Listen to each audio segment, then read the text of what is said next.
Ahora sí, vamos a comenzar a tratar el tema número 2. El tema número 2 tiene que ver con los componentes que tienen las redes LAN.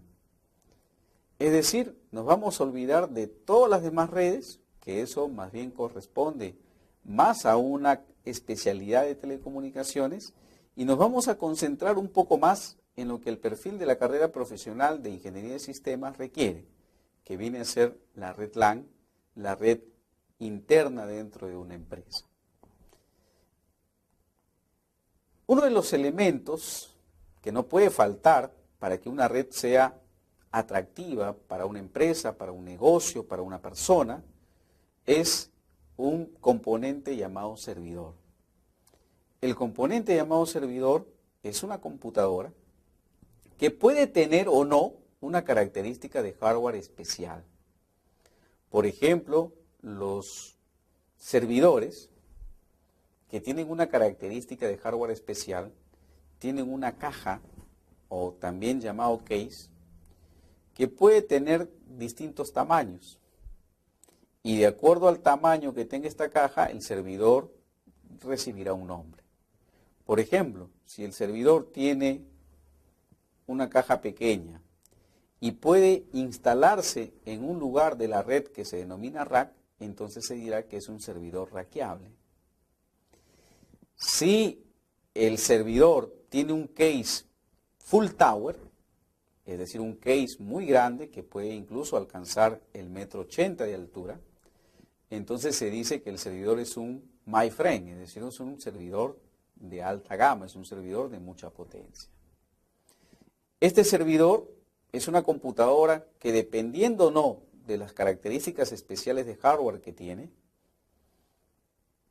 la principal característica de este equipo no está por el hardware en realidad, porque hoy en día la diferencia de hardware entre una PC cliente y un servidor ya no son tan marcadas hoy en día con tanto avance tecnológico. Por ejemplo, un servidor puede usar procesadores como los que usamos nosotros en nuestra computadora.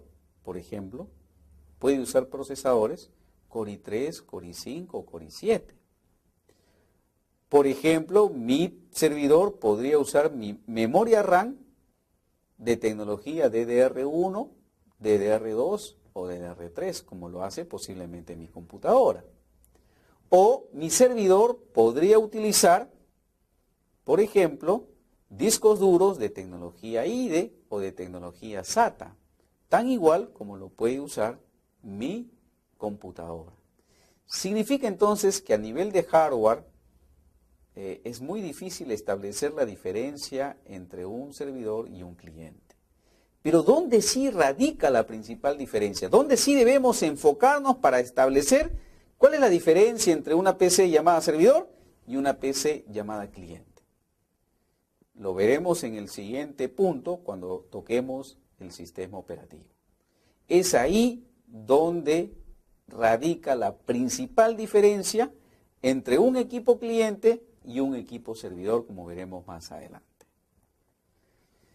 La estación de trabajo es otro elemento importante también dentro de las redes. Son los lugares donde se van a ubicar los usuarios y van a acceder, por lo tanto, a todos los servicios que hemos instalado y hemos configurado en nuestro servidor. ¿Qué servicios puedo tener un servidor? Los servicios más conocidos en un servidor son, por ejemplo, el servidor de dominio. Todos nosotros, cuando accedemos a una página o accedemos a una página, en realidad estamos accediendo a un servidor. Ese servidor debe ser configurado con el nombre de DNS siempre y cuando sea un servidor con sistemas operativos de red de la empresa Microsoft. O puede denominarse, por ejemplo, servidor bin si es un sistema operativo como Linux. Entonces, el nombre del programa que vamos a instalar para dar este servicio llamado servicio de nombres se denominará, pues obviamente, se requerirá que este cliente pueda acceder al servicio. Este servicio de dominio va a permitir que nosotros podamos acceder al equipo solamente conociendo su nombre. Otro servicio muy conocido es el servicio que todos usamos de correo electrónico. Cuando yo quiero acceder a mi cuenta de correo electrónico, yo pongo un dominio para acceder a mi servidor. Por ejemplo, si yo tengo una cuenta de correo de Gmail, para yo acceder a ese servidor de correo, escribiré en el navegador www.gmail.com. De esa manera yo accedo a ese servidor de correo. La máquina que accede al servidor de correo se llama cliente. La que me muestra mi cuenta a través del navegador se llama servidor de correo. Les decía que el tercer elemento importante también dentro de los componentes de la red viene a ser el sistema operativo. Los sistemas operativos que podemos usar en una computadora va a variar dependiendo de qué queramos que sea esa computadora.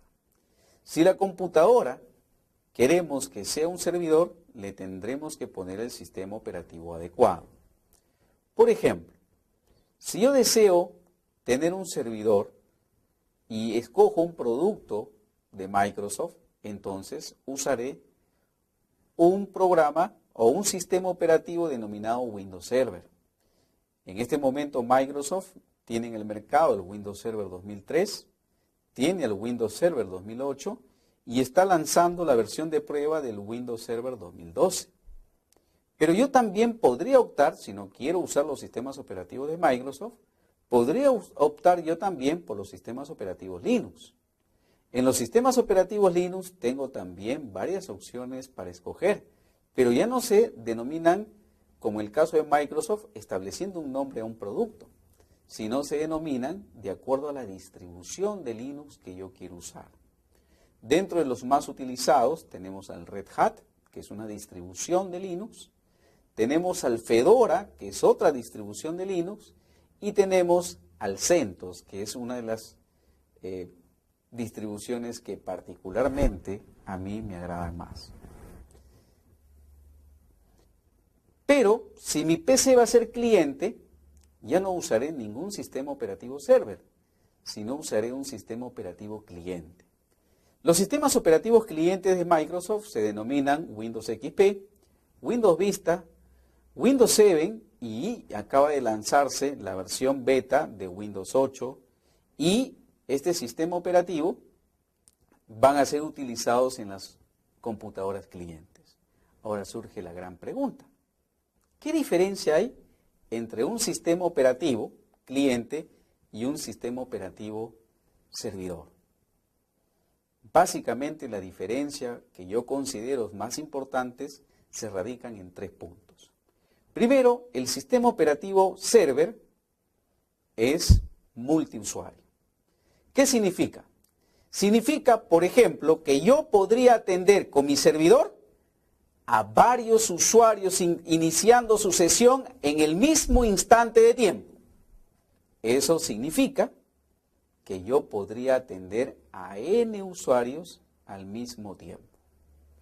Si yo utilizo un sistema operativo para estación de trabajo como Windows XP, inicio mi sesión con un usuario y no puedo iniciar otra sesión hasta que ese usuario haya cerrado la sesión que inició.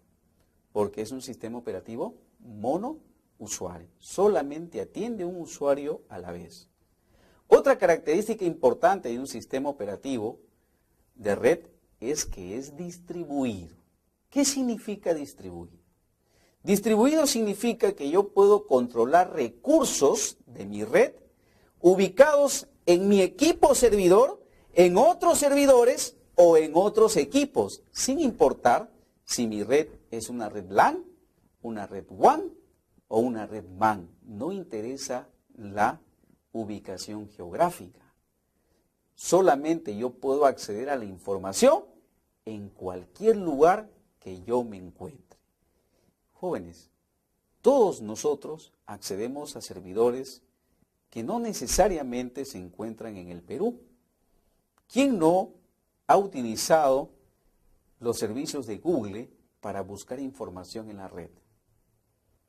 Pero los servicios de Google no utilizan los servidores necesariamente del Perú, tiene servidores en Estados Unidos. Significa que yo para buscar una página web en realidad estoy accediendo a un equipo que está en otro lugar desde el punto de vista geográfico. Pero ¿cómo eso es posible? Gracias a que la empresa Google en sus servidores ha instalado un sistema operativo justamente denominado server, que le da una característica distribuida. Y otra cosa muy importante es que es multiproceso. ¿Qué significa multiproceso?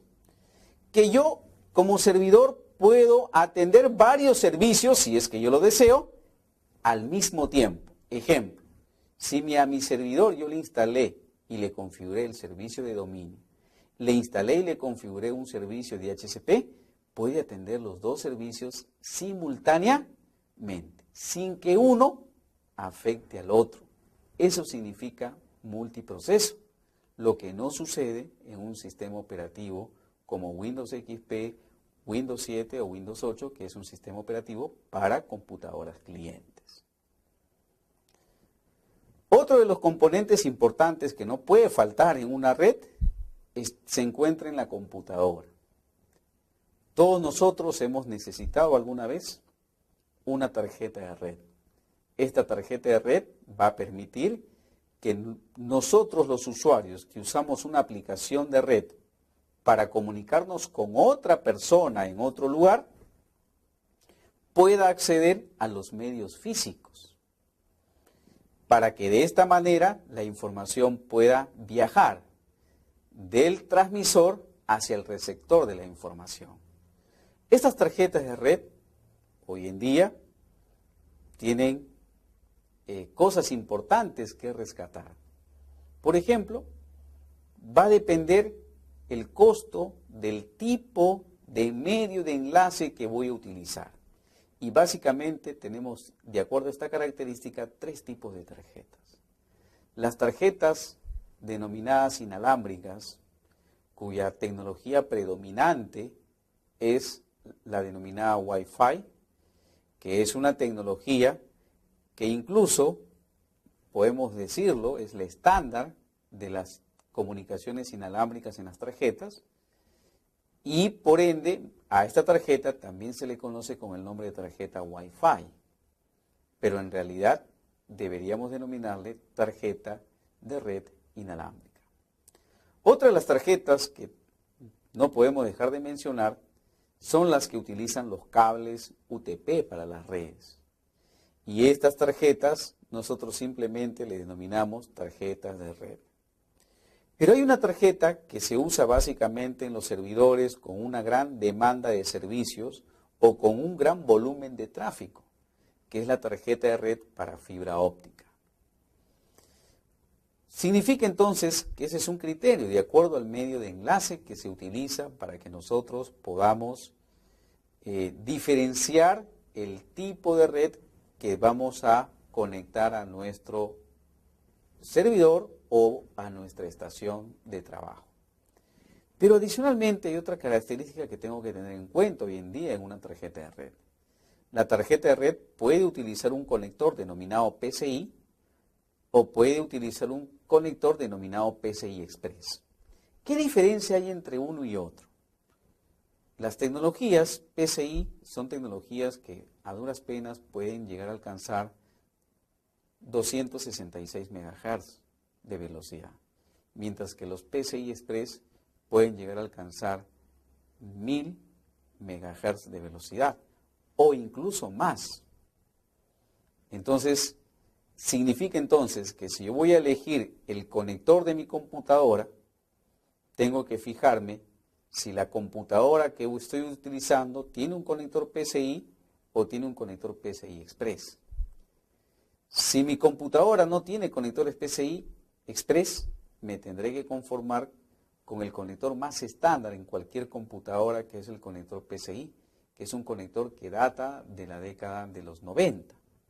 Mientras que el PCI Express es un estándar de tarjeta que se está usando hace 5 años aproximadamente en el mercado. Otro componente importante que no podemos dejar de olvidar es el medio de transmisión. Si el medio de transmisión es por cable, este medio de transmisión podrá usar cobre o podrá usar fibra óptica. Y este medio de transmisión de cobre o fibra óptica también necesita, como ustedes habrán notado en sus computadoras, ciertos conectores. Pero hay otro medio de transmisión que también utilizamos, que son las antenas. Eso cuando mi red, la red LAN que yo diseño, es una red inalámbrica. Dentro del cable podemos hablar que el cable UTP es el cable más importante dentro de las redes. Este cable se caracteriza por ser un cable que en primer lugar tiene 8 conductores y cada uno de los conductores tiene una cubierta que está codificada con un código de colores.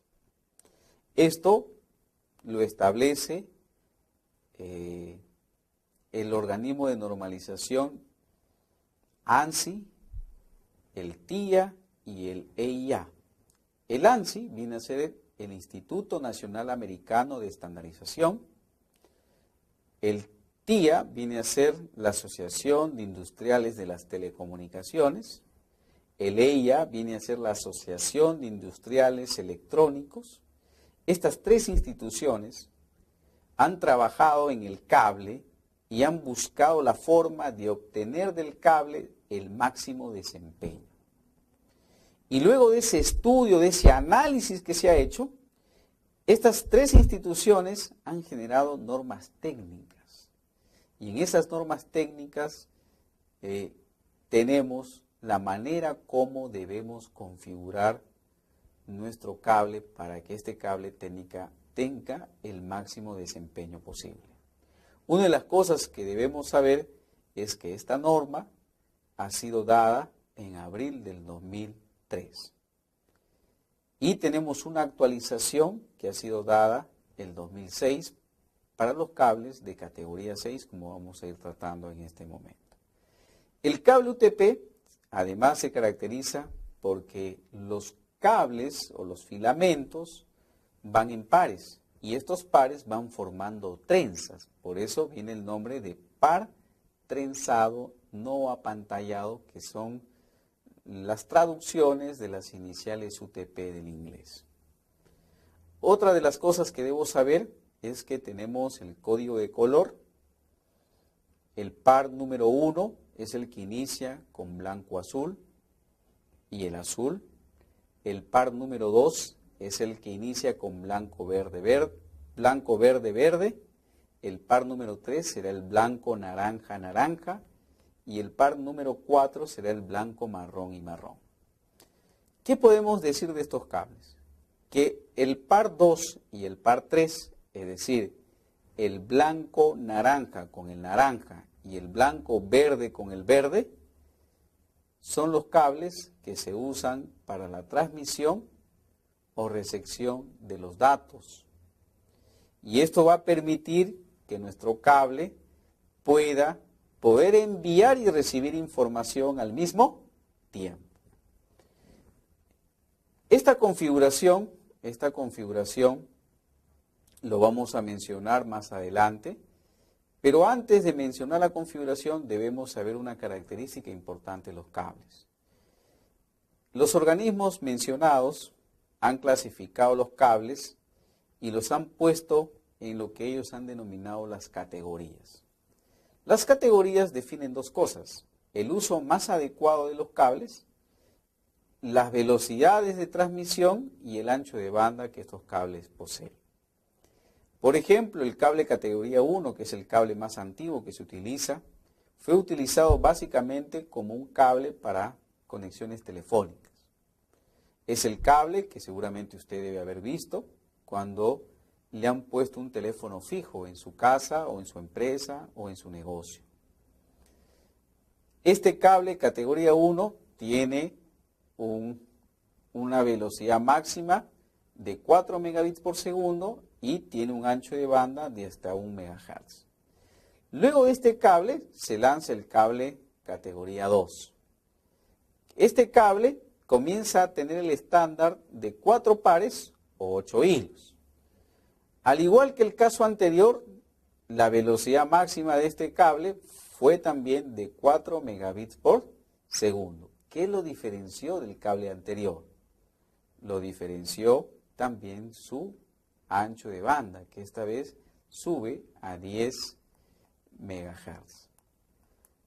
Otra de las cosas importantes es la categoría 3. Este cable, al igual que el caso anterior, también tiene 4 hilos. La velocidad de este cable es también de 4 megabits por segundo, pero este cable ahora sube su ancho de banda a 60 megahertz. Luego tenemos el cable categoría 5. Este cable categoría 5 tiene una velocidad de 100 megabits por segundo. El cable categoría 2 tiene una categoría 6, disculpe, tiene una velocidad de 1000 megabits por segundo y un ancho de banda de 250 megahertz, que es el cable hoy en día más utilizado en las empresas que quieren tener una ventaja comparativa con el resto. Otra de las cosas importantes que debo saber es que el cable categoría 5 tiene una pequeña modificación que se le llama el cable categoría 5E, que su diferencia básica radica en que este cable ya alcanza un ancho de banda de 100 megahertz de velocidad. El cable 6 también tiene, el categoría 6 también tiene una modificación, se llama el cable categoría 6A, que alcanza una velocidad de 1000 megabits por segundo y un ancho de banda de hasta 350 megahertz. Los cables, según la norma ANSI, TIA e IA 568, establece que los colores que se deben usar van a determinar la configuración del cable. Si yo, por ejemplo, utilizo el cable con la misma codificación en un extremo y en el otro, el cable recibirá el nombre de cable directo. Este cable directo va a servirme para que yo pueda conectar una PC con el switch, una PC con el hub, y este cable tiene los siguientes códigos de colores. Comienza con el par número 3 primero, es decir, el blanco, naranja, naranja. Luego sigue el positivo del par 2, que es el blanco verde. Luego sigue con el negativo del par 1, que es el azul. El negativo del par 1, que es el blanco azul. El negativo del par 2, que es el verde. El positivo del par marrón, que es el blanco marrón. Y el negativo del cable marrón, que es el marrón. De tal manera entonces que esta es la configuración del cable directo. Este cable es uno de los más utilizados. Luego tenemos otro cable que se utiliza básicamente para hacer una conexión de PC a PC o para hacer una conexión entre dos elementos activos, es decir, entre un switch, un router, entre un hub, un router. Y este cable, a diferencia del caso anterior, los pares de transmisión y recepción se intercambian. Como mencionamos hace un momento, el cable blanco-naranja y naranja, en el extremo 1 se usa como transmisor. Y ese mismo par, en el extremo 2, se usa como receptor. El par 2, que en un extremo se usa como receptor, en el otro extremo se usa como transmisor.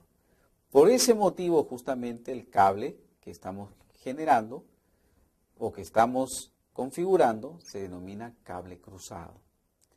Este cable cruzado tiene en un extremo el inicio con blanco-naranja y en el otro extremo con el blanco-verde. Luego continúa en un extremo el naranja y en el otro extremo el verde. En el otro extremo continúa el blanco-verde y en el otro el blanco-naranja. El azul en la posición 4 es igual en ambos extremos. El blanco-azul en la posición 5 es igual en ambos extremos. En la posición 6 en un extremo es el verde y en el otro extremo es el naranja. El 7 en ambos extremos es igual, es el blanco-marrón. Y el 8 es el marrón. Recuerden que este cable nos va a servir para conectar de switch a switch, de switch a router, de PC a PC. Y se denomina crossover porque las funciones de transmisión y recepción se intercambian en ambos extremos del conector. Otra de las cosas que debemos saber, o otro de los componentes importantes que podemos usar en una red, que requiere de usar cables a distancias mayores a las 100 metros, es un elemento denominado repetidor.